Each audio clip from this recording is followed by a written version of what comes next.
Welcome back to channel. நான் cinemas with me Sushmita. இன்னைக்கு நம்ம சேனல்ல ஒரு இன்ட்ரெஸ்டிங்கான சினிமா அப்டேட்டோட வந்திருக்கோம்.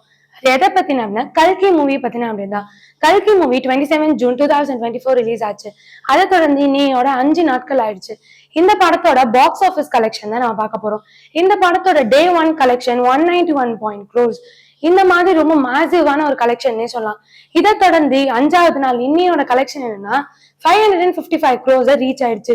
இதோட இன்னும் இன்க்ரீஸ் ஆகிட்டே இருக்குன்னு சொல்லலாம். இது ஜஸ்ட் ஒரு பிகினிங்னு சொல்லியிருக்காங்க. இந்த மாதிரி நிறைய ரெக்கார்ட்ஸை கல்கி பிரேக் பண்றது. இது ரொம்ப பெரிய ஒரு ஸ்டார் காஸ்ட் இருக்காங்க, நம்ம எல்லாருக்கும் தெரியும். பிரபாஸா இருக்கட்டும், உலகநாயகன் கமல்ஹாசனா இருக்கட்டும், அமிதாப் பச்சனா இருக்கட்டும், தீபிகா படுகானா இருக்கட்டும், இவங்க எல்லாம் நம்மளுக்கு தெரிஞ்சவங்க. இதுக்கப்புறம் இந்த படம் ரிலீஸ் ஆனதுக்கு அப்புறம் ரொம்ப ரிவீலான ரொம்ப பேசப்பட நிறைய ஆக்டர்ஸ் யாருன்னா விஜய் தேவர்கொண்டா, துல்கர் சல்மான், முர்னால் தாக்கூர், இந்த மாதிரியான நிறைய கேரக்டர்ஸும் வந்திருக்காங்க. இவங்க எல்லாம் 2 சீன் 3 சீன்ஸ் இந்த மாதிரி வந்திருந்தாலும் இவங்களோட இம்பாக்ட் படத்துல ரொம்ப அதிகம்னு கூட நிறைய பேர் சொல்றாங்க. இந்த படத்தை பொறுத்த வரைக்கும் நாக அஸ்வினோட டைரக்ஷன்ல வந்ததுனால இவர் ஒரு சும்மா ஒரு கெஸ்ட் ரோல் அப்படின்னாலே ரொம்ப பெரிய ஒரு ஆக்டரை தான் கொண்டு வருவாரு. இந்த மாதிரி நிறைய விஷயம் போயிட்டு இருக்கு.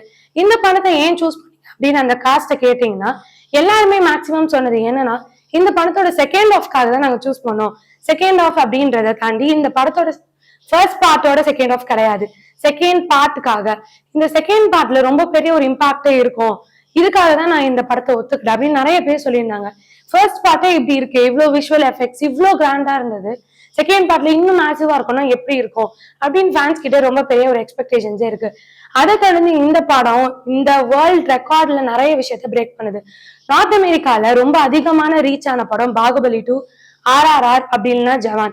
இந்த மாதிரி நிறைய ஒரு ரீச் கொடுத்து ஒரு கலெக்ஷன்ல பாக்ஸ் ஆஃபீஸ்ல ரொம்ப பெரிய ஒரு ஈட்டு பிடிச்ச படங்கள் தான் இதெல்லாம். இது எல்லாத்தையுமே கல்கி படம் தூக்கி சாப்பிட்டுருச்சுட்டாங்க. இப்போ இந்த மாதிரி நிறைய ரெக்கார்ட்ஸ் வெளிநாட்கள்ல நடந்துட்டு இருக்கு.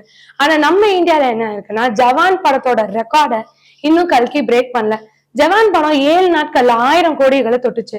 இது ரொம்ப பெரிய ஒரு இம்பாக்ட் தொட்டு இதை தாண்டி நிறைய படங்கள் இது ரீச் ஆகவே முடியல. இதுக்கு அடுத்து வர படங்கள் கண்டிப்பா இது 1000 கோடி கிராஸ் ஆயிடும் அப்படின்னு வெறும் வாயு விஷயமாவே இருந்தது. கல்கியாவது இதை தொடுமா அப்படின்னு ரொம்ப பெரிய ஒரு கொஸ்டின் இருந்தது. ஆனா இன்னும் கல்கி இதை தொடல. இன்னும் 2 நாட்கள் 1000 கோடி இதை தாண்டுமா, ஜவான் ரெக்கார்டை இதை பிரேக் பண்ணுமா அப்படின்னு நிறைய கொஸ்டின்ஸ் இருக்கு. ஃபேன்ஸும் நிறைய விஷயம் சோசியல் மீடியால கல்கி மூவியை பத்தியும் அந்த மூவில நடந்த விஷயங்களை பத்தியும் நிறைய சோசியல் மீடியால ஷேர் பண்ணிட்டு வராங்க. இந்த அப்டேட்டை பத்தி நீங்க என்ன நினைக்கிறீங்க? மறக்காம கீழே கமெண்ட் பண்ணுங்க. இந்த மாதிரி இன்ட்ரெஸ்டிங்கான சினிமா அப்டேட்ஸ்க்கு மறக்காம என்ன சினிமாஸை லைக் பண்ணுங்க, ஷேர் பண்ணுங்க, கமெண்ட் பண்ணுங்க, சப்ஸ்கிரைப் பண்ணிடுங்க.